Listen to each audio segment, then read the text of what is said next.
Welcome to the Bail in the Midwest podcast, hosted by Shane Rolf. Hello and welcome to the Bail in the Midwest podcast, where we explore a variety of topics related to bail, pretrial release, and the criminal justice system in the Midwest. My name is Shane Rolf. I'm the Executive Vice President of the Kansas Bail Agents Association, and I've worked in this field for the past 38 years. Now, we've talked on this podcast about how much popular culture impacts people's perception of the criminal justice system and the bail bond industry specifically. Movies like Midnight Run and Jackie Brown have both shown fictional light upon bail bonds and fugitive apprehension, and scarcely a week goes by that some new client doesn't ask me about Dog the Bounty Hunter. But even with the reach of movies and television, people inherently know that these are fictional stories, or at the very least only loosely based on reality. And we rarely see things like legislation introduced in response to crime-based movies. However, the same cannot be said for another aspect of popular culture, and that is the genre of true crime. The O.J. Simpson trial is probably the most famous version of true crime and cemented the popularity of televised trials. And unlike movies, these cases have had an outsized impact on how we address crime.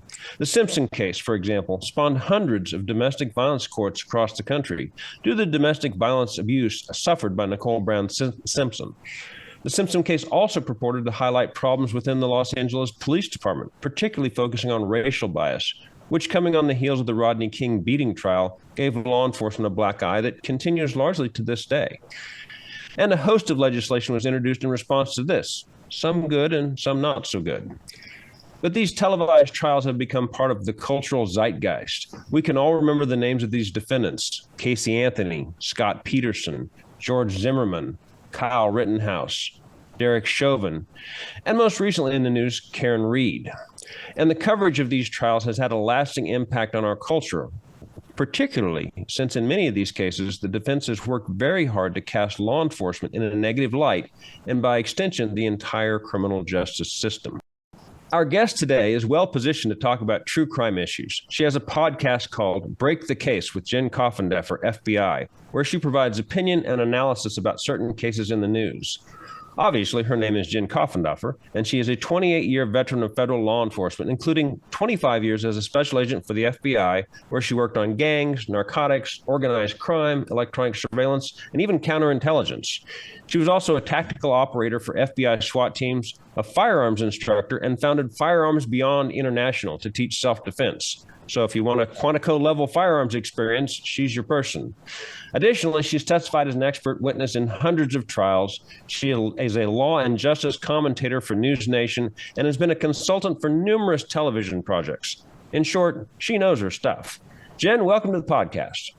Thank you so much for having me. What a great, concise introduction. Thank you so much. Well, I know I just hit the high points of your career. I could probably spend the rest of the podcast just talking about the things you've done. But what are the things there that I've missed? Oh, no, you got everything. That was great. Thank you. Well, then let's talk about true crime a little bit. There are some 15 to 20,000 murders in the United States each year. Now, we was getting low and we kind of spiked back up recently, but really only a handful of those kind of break through to become national phenomena. Obviously, there has to be something unique about those cases. What are some of the factors you've seen that separate out these high-profile cases from your, I hate to say run-of-the-mill murder case, but basically, general murder case that might not even make the local news? No, you're so right. And it's such an interesting thing to really look at and study. When you look at it, it seems to be cases where people identify with that victim and the true feelings come out, where people have empathy for what happened and have a concern that it could happen to themselves or others in their community. And I see that that's really the key component why these cases absolutely blow up and others don't. I mean, there's an argument though also about, the media will look at cases and try and find a case that fits some particular narrative that the media wants to express. And then, they will highlight those cases or give them more attention. And sometimes then those cases then build on themselves. I think you make a really good point. Certainly the media, now that I'm on the back end of it for the first time in my career, I certainly see that. There are definite stories that they wish to, when I say they, the producers at different television stations and media networks, that they want to push. So certainly I've seen that. So, I mean, does anybody really win out of these things? I mean, I know we see acquittals, but it just seems like the fallout from these can be pretty harsh. I know the defense attorneys often do pretty well after the fact. You know, they become, you know, stars, but you know, what comes out from the defendants out of these cases, even if they win?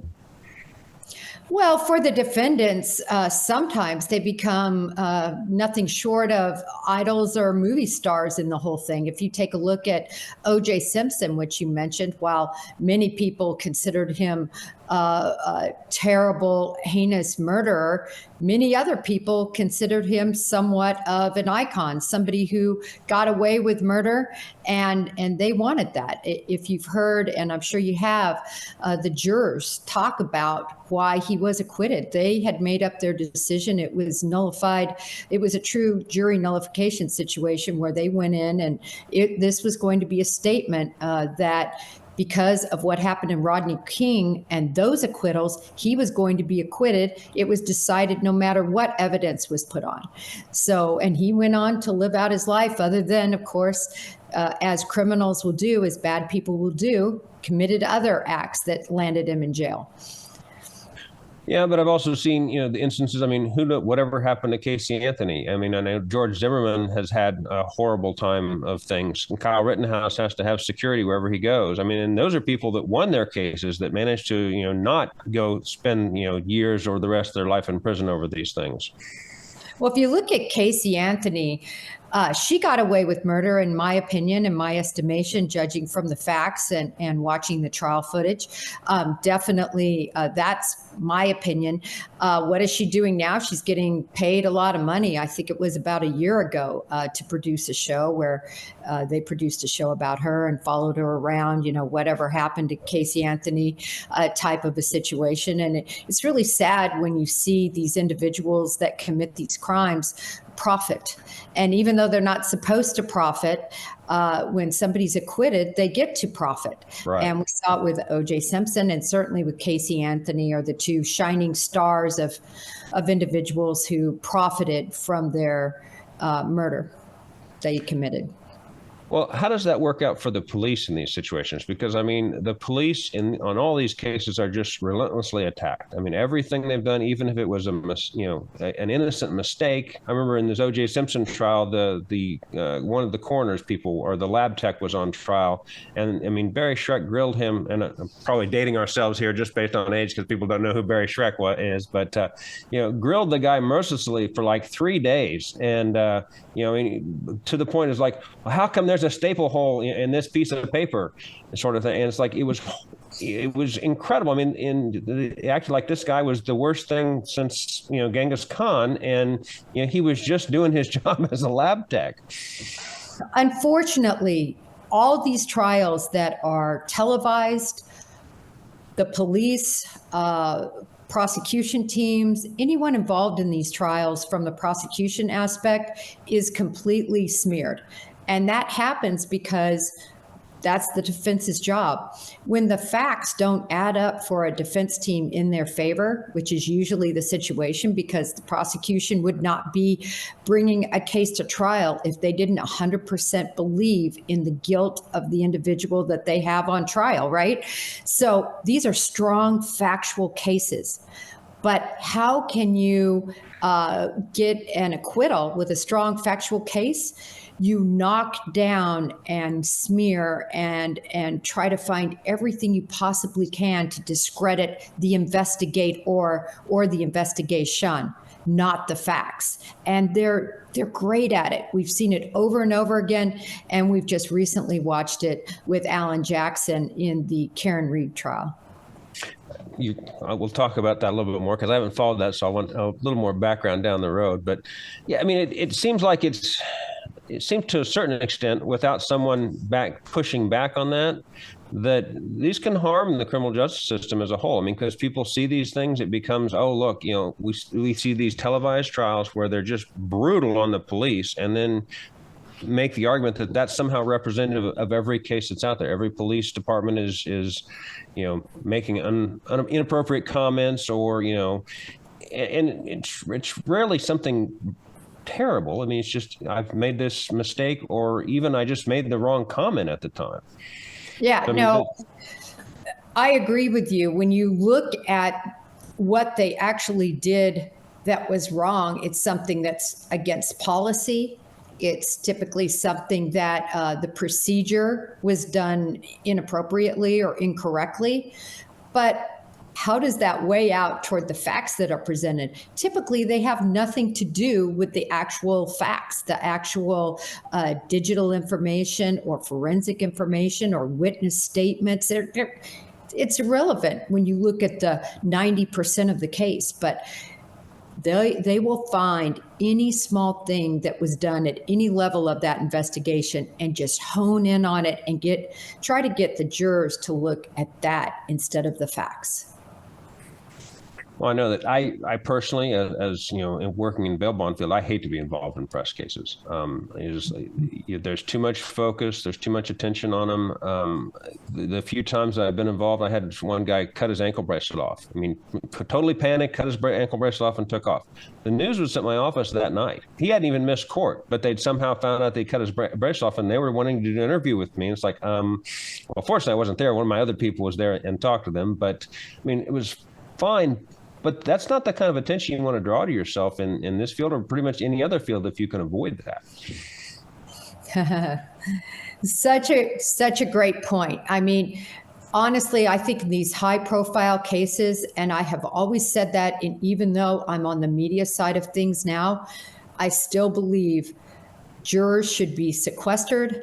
I believe venues should be changed to large cities if the crime occurs in very small pockets in small towns. I also believe that, and my media counterparts just cringe when I say this, I don't think these high-profile cases should ever be televised. We did not learn from OJ, or maybe we learned and then forgot, but it just absolutely is just cannon fodder for the circus that we've seen around so many of these cases. Now with the social media influence and impact that we've never seen before, never like this before. It's so detrimental to justice. And at the end of the day, as a retired FBI agent, I want to see justice. I don't care if I get to watch it on my television. I want to see justice.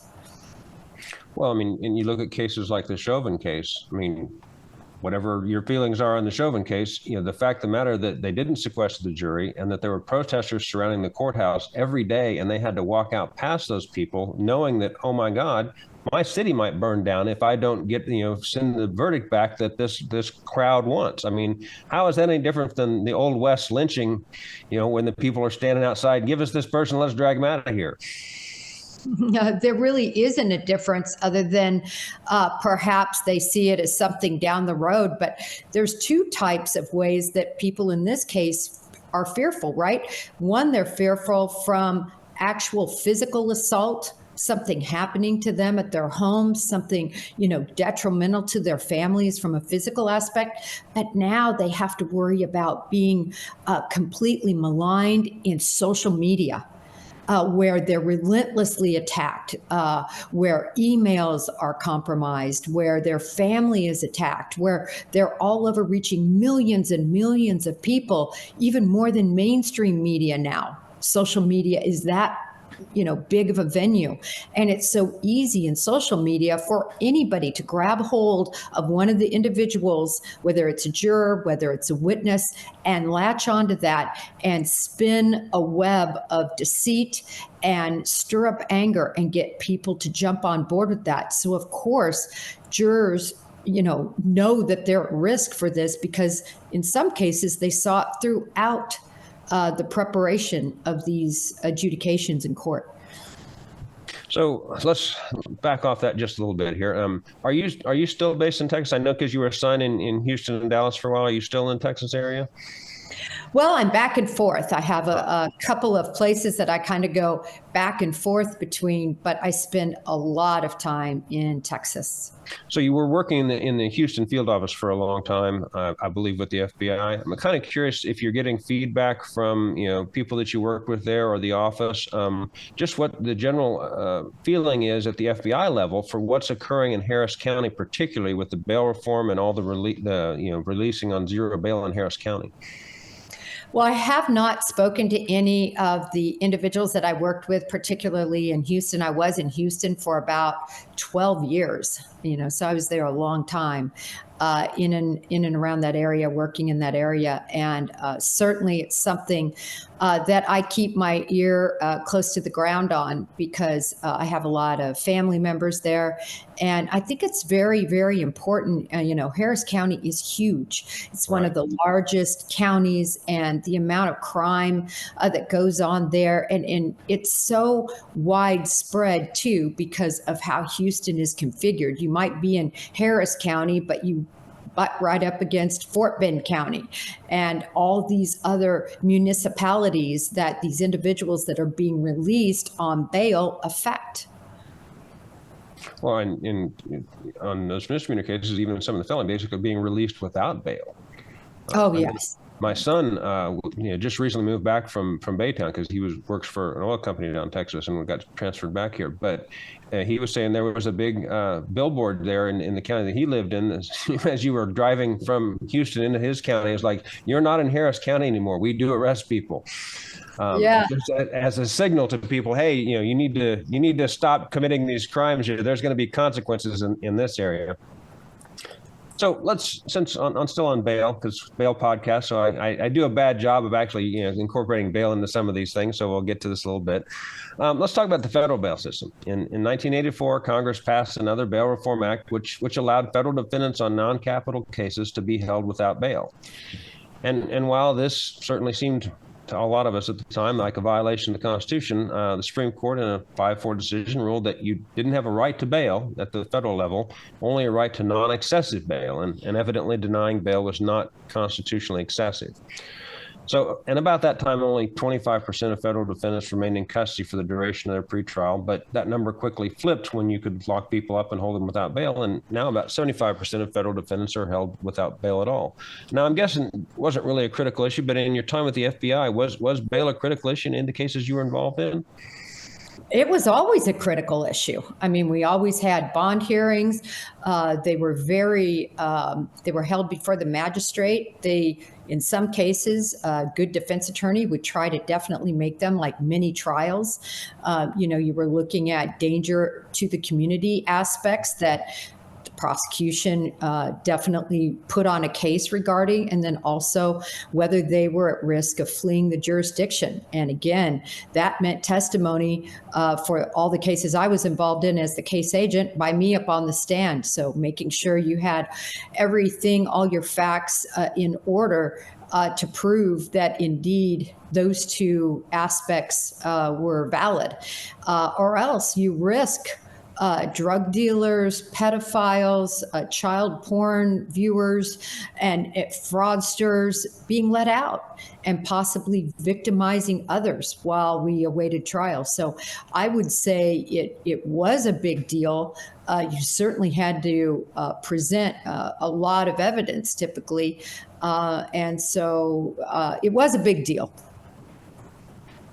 It just seems like the standard at the federal level for preventive detention has gotten lower. I mean, granted, when we say don't make a federal case out of it, it's because a federal case is a big deal. And so it is a big deal anyway. You're charged federally. But some of the charges, I know, like in Kansas City, and this is maybe not the best example, but Kansas City was focused on firearms violations because they were having a real gun problem. And so they would basically kick those charges up to the federal level for felon in possession of firearm. Even though it was a state violation, they could charge them federally for felon in possession because the sentence was harsher at the federal level, and oftentimes they'd be held without bail. And virtually every case I've looked at on that, because I had defendants on bond or people that were, you dig in and go, okay, so what's going on? almost every single case where it was just simple possession. It wasn't that you shot anybody, just you had a gun when you weren't supposed to. They made a determination that you were a danger to the community, and there was no I forget the exact language, but it's no condition or no amount or conditions or combination of conditions that can make the public safe. So we're just going to hold you without bond. And so you're talking upwards of 70% of people are charged. They no longer have a right to bail, functionally at the federal level. Well, I know it's interesting you bring that up. And I did want to say, because as I was thinking about the math here, spending about 10 years in Houston and about 12 years in Dallas, so about 22 years in the Texas systems, right. And being very familiar with what you're talking about. But typically, the reason that you have agents detached to units to specifically work on felons, fugitives, gang members by utilizing the felon in possession of a firearm charge is because you are trying to tackle that gang issue or that larger issue at hand. I know I specifically was detached to the Fort Worth gang unit where I was embedded and stayed there for 6 years. Why? Because the gang problem. There was a casing that was found on the property of one of the councilmen, drive-by shooting, not even aimed at the councilman, but when you start seeing crime go into areas that it would not be expected to go into with the gang infiltration that occurred there at that time, that's when heads started to roll. And so I agree that typically when you are looking at cases like that, you're looking at the totality. Every morning, I would look at every person that was arrested with a gun and try to determine what was the situation. Were they, what was their original offense? Are they part of a gang? Did they have an aggravated crime that was pled down? But still, the facts of the crime were egregious. In other words, was it a domestic violation where they beat their spouse to an inch of their life, and it was all pled down to some sort of, minor felony assault, as opposed to attempted murder, something like that. And those are the people typically that the federal government will focus on those kinds of cases. And I agree with you that already the original agent assigned has already particularly grabbed onto that case because of the egregiousness of the offender. And so You're right, because of that, it's a huge, very high percentage that are not ever allowed bail. Well, we'll kind of get into a little controversial area on this and kind of touches on bail as well. You did a podcast here recently, and so I feel like I know you because I watched a bunch of your stuff in preparation for this. So you did with one of your former colleagues. It was a retired deputy director for the FBI. I honestly don't remember his name, but you briefly touched on January 6th and talked about concerns that right-leaning defendants were perhaps being charged more harshly than left-wing defendants. And he had contrasted January 6th with the months and months of George Floyd riots and the level of prosecution for those defendants versus the January 6th defendants, who are often charged with less severe offenses. I'm not defending January 6th in any way at all, because it was a horrifying event that should have never happened.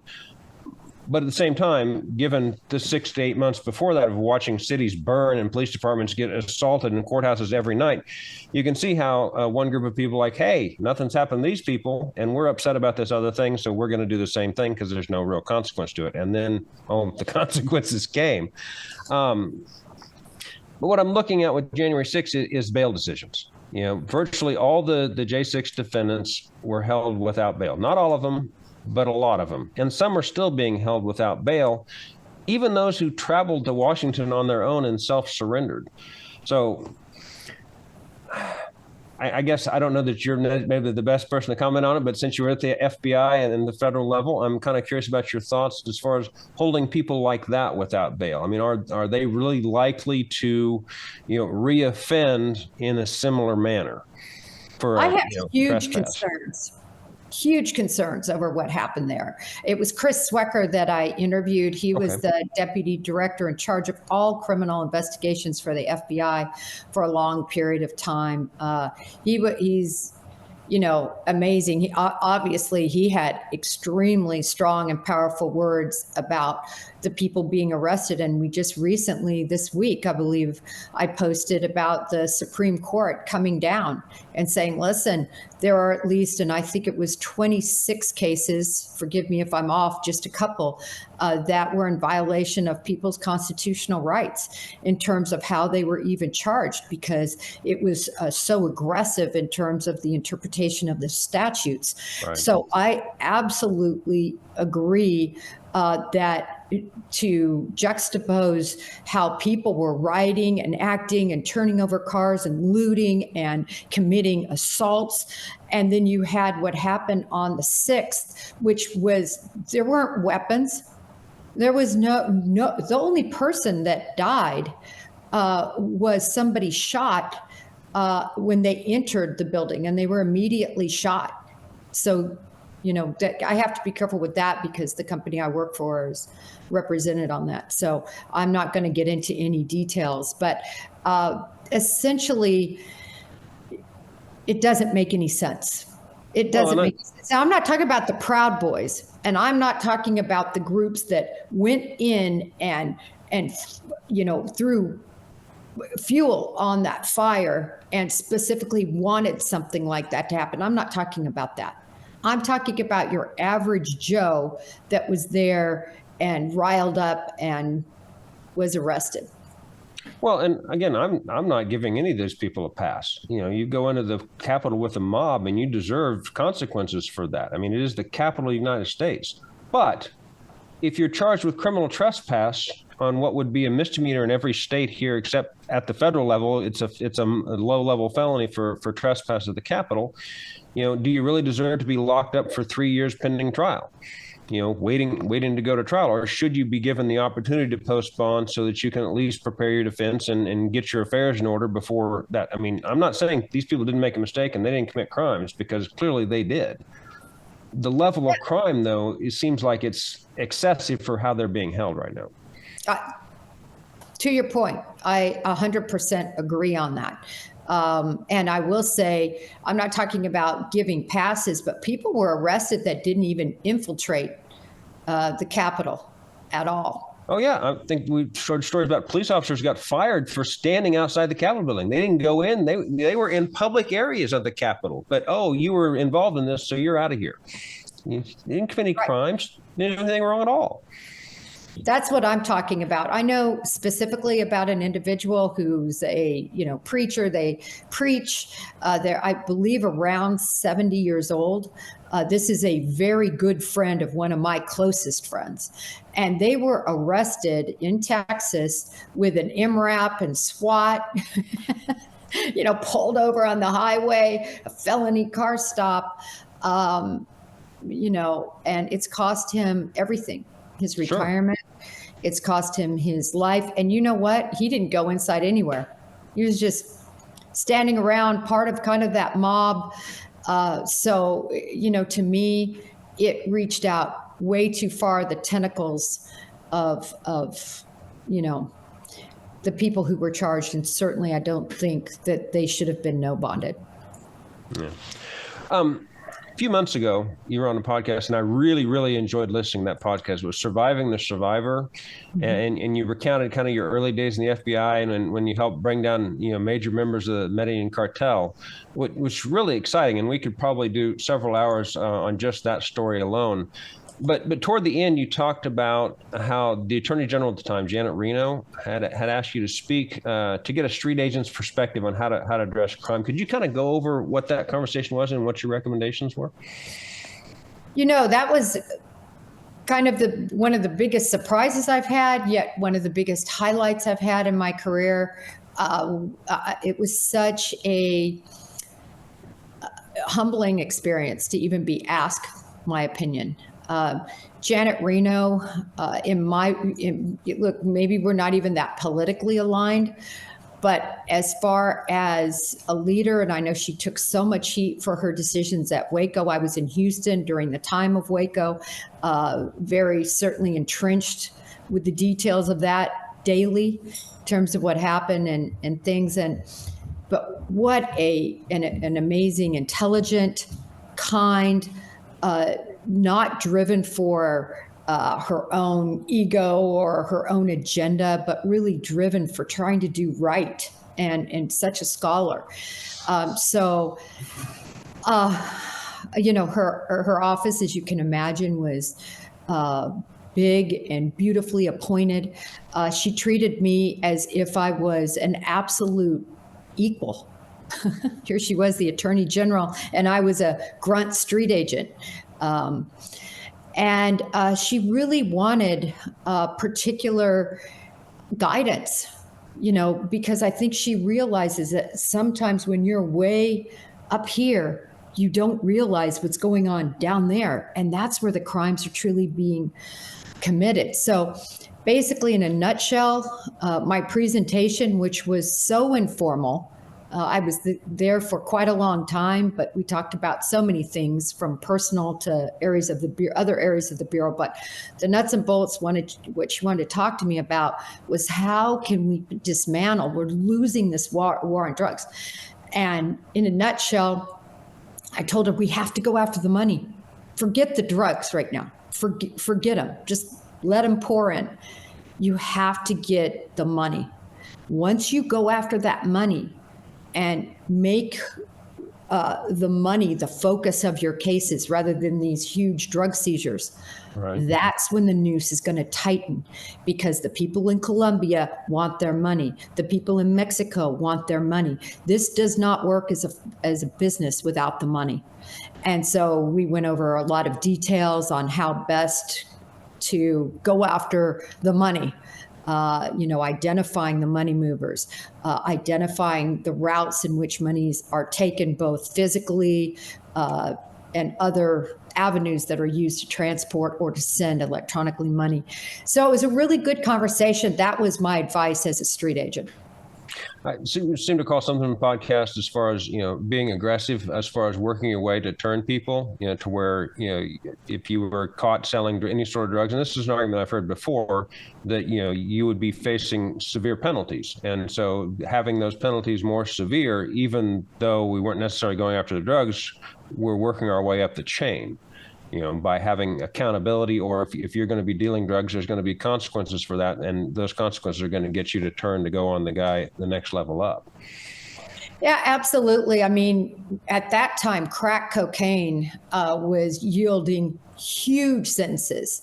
After the case I worked that involved a gang, we indicted, I believe, 48 individuals, and all of them were pertaining to crack cocaine. We were focusing in on the Crips criminal street gang that we took down. And those charges were just so important because, as you said, the sentences were unbelievable. I mean, for 50 grams or more, I want to say it was 10 years. Or maybe even 20 years at that time. I'd have to go back and look. Sorry, my memory is faded, but it didn't matter because we had pounds of crack cocaine on these people. So we got through that usually in about a day of distribution. That's the type of criminals we were trying to go after. Right. And in the cocaine, which Houston is a major transshipment point for cocaine. Right. And those, we were looking at the group we had was 1,500 kilos per week. So obviously the levels of 5 kilos or more, we far surpassed that. I mean, in Houston, you could deal a lot of cocaine and not meet the threshold for the FBI to work, because the cases we were looking at were huge cases. I had one case that had about 30 to 40 kilos. The Houston office wouldn't take it, meaning the U.S. Attorney's Office wouldn't take it, but it was being shipped to Tennessee. And so Tennessee took it as a federal case. So I moved to Tennessee, if you will, for several weeks during trial. And that was the jurisdiction that we prosecuted out of, because for them, 1 kilo was huge. much less 30-something kilos. So in any event, to your point, when you have these large amounts of drugs and people are looking at, in some instances, life without the possibility of parole for these drug violations, you get people to turn.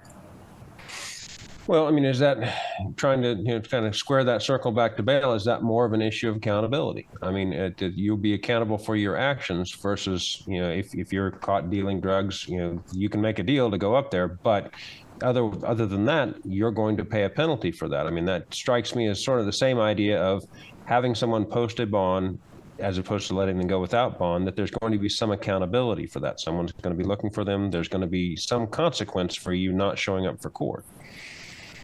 Absolutely. I mean, it is all about consequences. And I'll tell you, everyone that I was involved with arresting, working with the locals, they were just praying it didn't go federal because local cases are always let down. Even if they're convicted, they serve 50% of their time. But they knew that Fed time was going to be huge, long stint, and that they weren't going to get out early, at least not significantly early at all. And so it was always very interesting. Please, can we please keep this local? So let's go back to the true crime stuff a little bit, because I want to kind of talk about that, because I mean that's the venue you're in these days. I know a lot of these true crime cases do they start off as kind of domestic violence? Because I know you indicated that a lot of times people can empathize with the victim in those. So, I mean, do they start off as a lot of them, or not all of them, obviously, but is there a domestic violence component to some of these cases?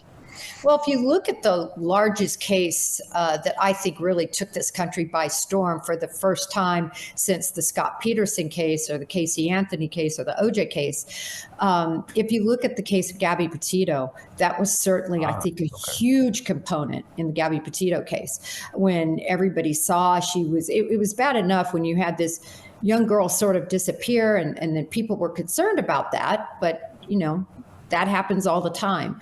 But then when we saw what happened with the video in Utah, and then you saw her bruised and battered face, and you came to find out that he returned with the van with no Gabby, and then just the lies that were told, people grabbed onto that. It had also, not only that case, but many of these cases have what I call the soap opera effect. People want to watch a real soap opera, and it has to have all these elements. They want to see all of these cliffhangers and kind of salacious details. It's really sad because this isn't a movie reel. It's real. It's people's lives. But I found that that's also what seems to really ignite a case is the soap opera factor. Well, I mean, are we moving to a Hunger Games or Running Man sort of scenario? Oh, it's sad. I think it's all happened because of social media. Right. And, I can tell you from somebody who was never in social media at all. I mean, I had my few Facebook friends and that was it. In 2017, I got a Twitter account, never posted. The only thing I was looking at was my son's football activity. Because if you didn't know it, anything to do with football that you want to understand in terms of the recruitment process and what's going on, you have to watch it on Twitter. Right. And I learned that. Somebody said, oh, you have to get an account. I don't even think I looked at it much at all, ever. And if I did, it was about my son's football career. But having said that, in the last 2 years, really since the accidental occurrence of even getting caught up in the media side of things, which happened when my classmate from Quantico, he worked for ABC as a contributor for years, for about 7 years after he left the FBI. And he took a huge job with the casinos, the Native American casino industry, in charge of their security. Well, he was contacted by a producer from ABC who he had worked very closely with, who had gone to News Nation and was helping gin up News Nation as a starter cable television network, if you will. Right. And He called this individual, and this individual said, listen, I've got a full-time job. I have a contract. There's no way I can do it, but I think I know somebody who would be good at it. And he called me and said, what do you think about going to basically Brian Laundrie's house? And I said, listen, I'm a behind the cameras person. I'm not an in front of the cameras person. He said, no, I thought the same way. But when you get into it, it's so interesting because you're still at the pulse of these cases. You're still able to talk about them for the first time, which was so true because as an FBI agent, you're not allowed to talk about cases ever. It's all no comment. We can't comment on pending investigation sort of stuff. No comment. And it's embedded in you. And I remember being sort of terrified of the media. I remember the first time I was interviewed, I went down there, met a wonderful reporter named Brian Inton. We became very fast friends. I remember freezing. If you look at the footage, it felt like an eternity for me. Maybe it was a second or two. I just froze looking into that camera, and he directed the conversation toward him. And before I knew, I was just having a conversation with him about Gabby Petito. But my point is that the whole media situation, not mainstream, but social media, that's how I got sort of propelled into social media, because Brian Inton, kind of my mentor, he said, you have to get on Twitter. If you're not on Twitter, you will not understand what's really happening in true crime until it's already happened. Right. And that's so true. You look at Twitter and everything there, and even Facebook to a degree, and then you see it hit mainstream maybe a day, maybe 2 days later. That's how long it takes. If then, they're just trolling those sites for news articles. Yeah, it's unbelievable. And so anyway, being a part of that now, I have such mixed feelings, of course, but we're coming off the worst, ugliest, nastiest in the pigsty case I've ever been a part of, the Karen Reed case. It's just full of trolls and just horrible humans that have injected themselves into the case because of the soap opera effect. They have made it the soap opera effect. And the more it's a soap opera, the more money they make. And it's a crying shame. So I don't have the most positive view about social media right now. Well, it's also of our own making. I know that my wife doesn't have any news channels on her social media, and none of stuff on Facebook. It's all horses and other stuff that she's got going on. And mine is all outrage porn about different stuff on my feed. And she's like, I don't know anything about the news. I don't follow the news. I'm a lot happier for not following the news. So part of that is some of our own making. Obviously, in your situation, you have to follow that because it's your business now. But yeah, it's brutal. Can you tell us a little bit more about the Karen Reed case? I know that you typically on your YouTube page you've referred to it as the John O'Keefe case, because he was the victim in the case. But kind of give us some background on what occurred on that case. So real quickly, I'm going to give you the 1-minute version of Karen Reed and John O'Keefe go out drinking at bars. They're there with a group of friends, really John O'Keefe's friends, not Karen Reed's friends. They are asked back just kind of generally, hey, do you want to come back? My son's having a birthday gathering. He was turning, I think, 22. This was a fellow Boston police officer. John O'Keefe was a Boston police officer. An ATF agent was also there, and just a bunch of people. So they said, sure, come on back. Everybody goes back. Karen Reed drives her Lexus, drives John O'Keefe to 34 Fairview, which is where this sort of small after party with just about 10 people are there or so. And she pulls up, and that's where the, everything diverges. The prosecution says in a fit of anger, she was drunk. It was proven in court she had 9 drinks. They had a scientist get on and say she was more than twice the legal limit in terms of being drunk. And I believe that was, twice the legal limit he proved. I can't remember the exact hour. I think it was hours later he proved that. Right. Yeah, I would think 9 drinks would be a lot more than twice. Yeah. She was very, very highly intoxicated. And then they played a bunch of voicemails, horrible, 53 calls she made to him, all these voicemails, just calling him names, F-bombs, just It's horrible. It was literally a scene out of, I call it the bunny burner case. What was that called? It was Glenn Close. Fatal Attraction. Fatal Attraction. It was a Fatal Attraction scene when you listen to it all. And that in her rage, she backed into him. She did a turn, backed into him, going 24 miles an hour, sending him to be propelled back, split his head open, and died in the cold, leaving him there. According to the defense, no, he went into the house where Brian Higgins, who was an ATF agent, where Colin Albert, who actually wasn't even there, the proof came out, but a 17-year-old, and Brian Albert, who was the fellow police officer, mercilessly beat him and then decided to throw him on their front yard, went to bed, and he was later found by Karen Reed that next morning.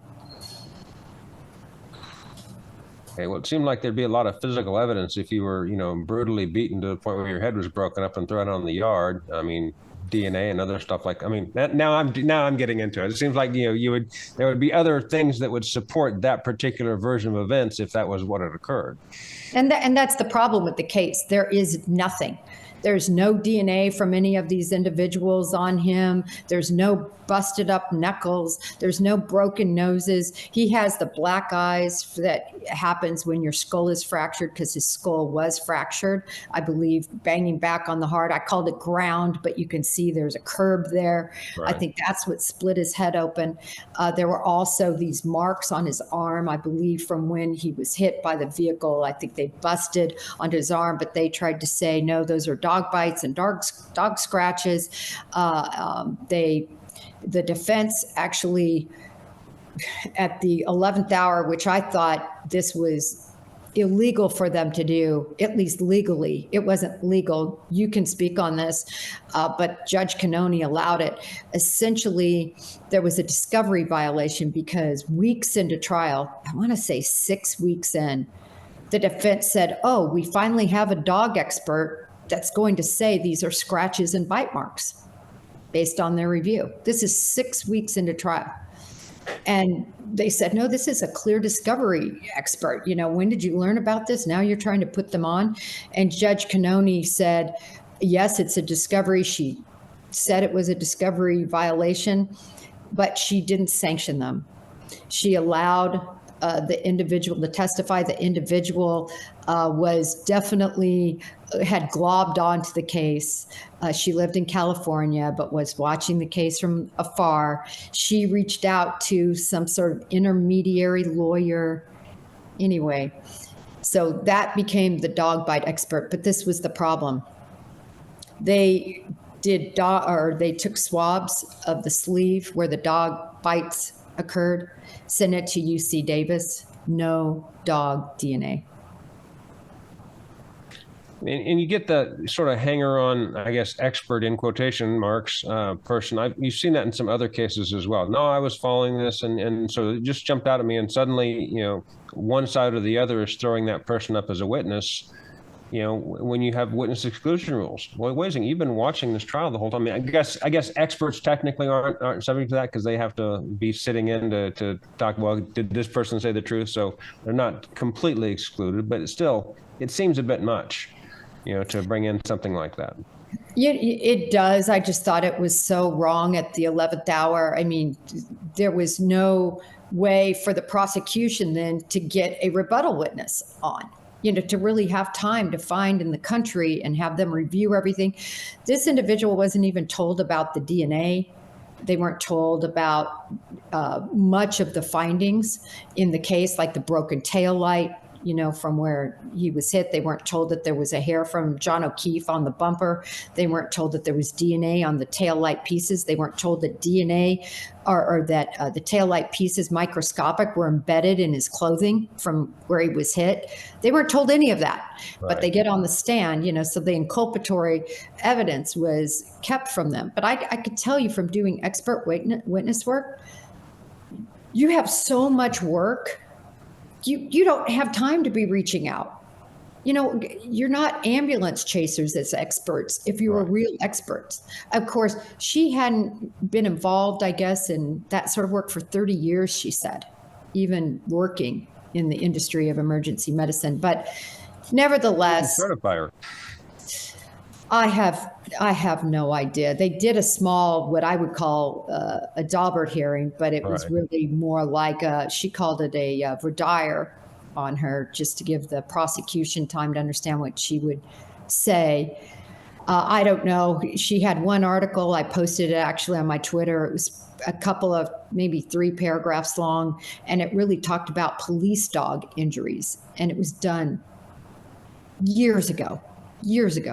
And obviously, even she said on the stand, police dogs are taught to attack much differently, to tear and to drag than your average house animal, domestic dog.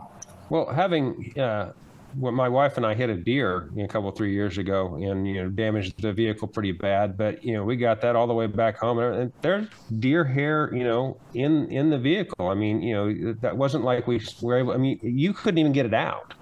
So it wasn't like, it would have blown off or somebody planted it there or something like that. I mean, it was wrapped into the vehicle. So anyway, now we're probably getting a little too more detail. So the one thing I did, by the way. No, I did want to kind of contrast true crime court coverage, like you've done here, and with other supposedly true crime documentaries, like Making a Murderer. But it seems like a lot of these documentaries, that they're really a little more than just attacks on the police and the criminal justice system, or they've picked selective facts to try and put together a product to sell. Look, this person's innocent. How is that sort of different from true crime in the sense that you're looking at this and in evaluating trials? Well, so personally, I've been involved in 13 projects, either for Netflix or Tubi or Peacock or Paramount, and so on. And in those projects, what I've personally found is that the producers I've worked with are truly trying to paint both sides. And I think that's quite frankly why they typically have me on. Right. Because, hopefully, I always say this, I call balls and strikes. Sometimes the agent, the officer has done a horrendous job. Sometimes there's, a situation that should be pointed out. But let's call balls and strikes. They might have a couple strikes, but a lot of what's thrown at them are just balls. They're just not factually true. And people don't really understand the circumstances regarding their decision making, as an example. In my experience, it's been very positive in every single project. Okay. Well, I noticed that on the podcast of yours that I've watched, you were able to talk about that from an expert perspective, and like why this doesn't match, that why this set of facts doesn't fit this particular narrative. So it was interesting to listen to those and just see, somebody who had paid attention but had a different background to make that argument from. Yeah, it's certainly, it's just like anything. If you do hair and you deal with a calic, right, you get better at dealing with the calics. You learn from mistakes, and it's same with investigating, and it's same with all these cases. There's very few things that come up in any of these cases that I haven't seen before or had experience with, and that helps you, just like you as an attorney. Every time you do a court case, you learn something. There's not one time you don't learn, I would guess. I mean, that's how I am. Every case you learn something, but the huge part of that case, you already had background where you've had something similar happen. Well, let me clarify. I'm not an attorney, so I don't want to get charged for holding myself out as a lawyer. An attorney. No. I'm bail bondsman, but I'm involved in the legislative aspect of stuff. So. Oh, okay. I thought you were both. No, or both have. There's another bail bond podcast that there is an attorney who does that, and he's a great guy. So if you ever get a chance to talk to Ken Good, he's a good guy to talk to. So I do want to touch on one other thing because it was really cool.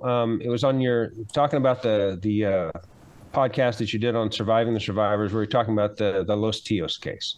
And just kind of the end of that, can you kind of tell us the story of how you personally located the two defendants in that, or the two main guys? And I guess a sort of badass Jen story would be a great closer here, since we're running out of time. But tell us how you took them down. Oh, yeah. You say bad, Jen's story, but I got to tell you, I mean, my boss screamed at me for quite a while on that, right? He's very happy with the result, but not thrilled with how it all went down. But basically, we were looking for really four of the main people, but the two main people, when we were in Miami, there was a huge exchange of money. And anyway, as a part of that, we were doing surveillance outside of a beautiful property in and around Miami. And my informant was in there. And what I had told all the surveillance agents, and we were working with the Miami division, is listen, this has to be absolutely low key. I would rather lose the surveillance than, have anybody have any idea we're out there. Well, right. Some agent, I still don't know who it was, made the decision to tell a valet, because I guess a valet came over and made a move and he badged him. Well, before you knew it, that valet was probably calling every drug dealer that stayed at their property, including the drug dealer that my informant was involved with, that the FBI was outside. And it really just completely caused a change of domino effect and dangerous situation for our whole operation. Thank goodness we were at the end. We'd already had multiple Title IIIs, which are overhears of people's phones. We were really coming down to the end. But again, I thought it was very important to see where the money went, who involved the money transactions. In any event, we took down that case. And unfortunately, because of that one incident, the head guys, and if you could think of it this way, this is what they look like. Remember the movie Scarface? So I'm really dating. Absolutely, yeah. Mm-hmm. Best movie, Al Pacino. Well, remember his counterpart that hires him in Colombia? Yes. I don't remember his name. Sosa. Okay. These are Sosas. These people don't use. They're extremely wealthy. They have, I called it, how these cases work were like IBM. I used to work for IBM when I was in college. And it's organized, and the people are very much at the top, and then it's organized down. Well, we were looking at the two top people, like the two Sosas, these two brothers. We called them Los Tios. In any event, they all fled. The Tios fled, and the other capos that were very high up. Obviously, all the rest of the people are the distribution people that are in the United States. They're not, back in Colombia, but they left. Terrible, right? We take down the case. We indict at that time around 40 plus people, but we don't have them. And so I had heard, not from my informant, because my informant, we had to make her safe, but from another individual on the street, that they were back and that they kept going to this restaurant off a hillside. And so anyway, I started going to that restaurant every day. Never saw him. And then one morning, I was there at a time I didn't even think they were open, 8 a.m. or something early. Right. And I look in there, and the restaurant really isn't open, but they're there. And the other two that we were looking for, so 4 were in there, plus others, all at one table in there. And it's like that gotcha moment. Oh my gosh, I never thought we would get them. And I got you right in there. So I'm on, not my phone. We don't have cell phones back then. Well, some drug agents did, like in our car. But how we communicated was via radio. And so all DS2 units. This is 10 DS2. I've got Los Tios. We're at this location. Please, help. Well, it's rush hour. I think it was like 8 in the morning. Couldn't get anybody out there. Then they started looking at me. One came to the window, because there I am sitting in a blue Pontiac. I remember getting out, and I had some workout clothes, and I'm like, get out of my car, and kind of like I'm stretching, kind of like I'm waiting for something, and they see me, and I'm 5 foot tall and in workout clothes. They're like, oh, that's nothing. They go back. So then they're getting ready to stop eating, and Kevin, I won't say his last name, he's the only one that makes it there in time. This is just a short amount of time. Right. And Kevin comes there. He's like, what do you want to do? I said, we're arresting the restaurant. We're going in right now and we're arresting them. We're getting them under control right now. So, FBI, get down, get down, get down. Everybody gets down. 2 escape out the back, but we did get them within the next day or so. But we got our Los Tios, and that's it. That's my bad girl story. It's really dangerous, something I don't recommend. But I was young. I was very young. Well, that sounds like a great ending to a movie, So, I mean, who's going to play you in that movie? Well, you know who I met with, and they actually bought my rights for about 4 years, was Eva Longoria. Ah, okay. And she is wonderful. Like, I don't know a lot of movie stars. I came to know her. Oh my gosh, she is so intelligent and so well spoken, and so much more than, I think she was a Desperate Housewife or something. I never watched the show, but wow. So anyway, I don't know if she necessarily would have played me. I would have been honored for her to play me. But we didn't end up making it past the first stage, which is it was bought for, I think, $1 million or so, maybe more than that. But they just do what's the show before you do a show? Premiere, like okay. Pilot, right. Pilot, yeah. So anyway, that was just an interesting experience all around. Well, so, do we have a book in the future? Are we going to write something about that? I mean, that could then get its own buzz. I would never, I'm too busy, if you will. I don't know. I love to write, but I love to write very short things. Poems. I love to write small prose. But so I doubt if there'll ever be a book. Yeah, probably tough to turn your haiku into a screenplay. Exactly. So, any other cases on the horizon that we should be paying attention to? I really am going to be paying close attention to the Delphi case. If you look on my Twitter, and I'm at Coffindaffer FBI, the picture that you see that I've had on there for probably close to 2 years is of Abby and Libby, who were brutally murdered as young teenagers in Delphi, Indiana. And that's a case that went unsolved for about 5 years. And most recently, an arrest was made about a year or so ago of a guy named Richard Allen. I'll be watching that one really closely. And I will say, it's not going to be televised. I don't believe they've made a decision about venue yet. But that judge, there's going to be absolutely no shenanigans like this Reed trial. There's not going to be people dressed in pink and drinking all day and, selling cotton candy and, celebrating, bringing all their kids all dressed up. None of that's going to happen in this trial. It's going to be very serious. Well, hopefully some return to normalcy, at least in that trial. You always have judges that want to be on TV, though, too. So hard to say how they'll continue to shake out. Yeah. Well, Jen, thank you very much for taking the time to talk to us today. I know you got a busy schedule and more cases to listen to, so I really do appreciate you coming on and telling us some of your story.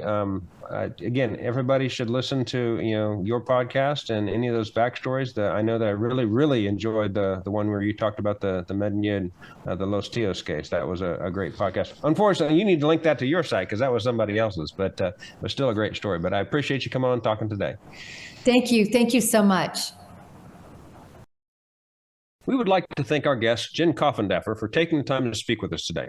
I would encourage everyone to visit her YouTube page, Break the Case with Jen Coffindaffer FBI, for her coverage and commentary on high-profile cases.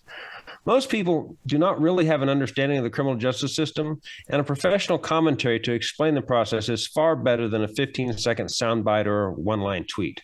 Jen does a great job of providing an expert view of these trials and investigations.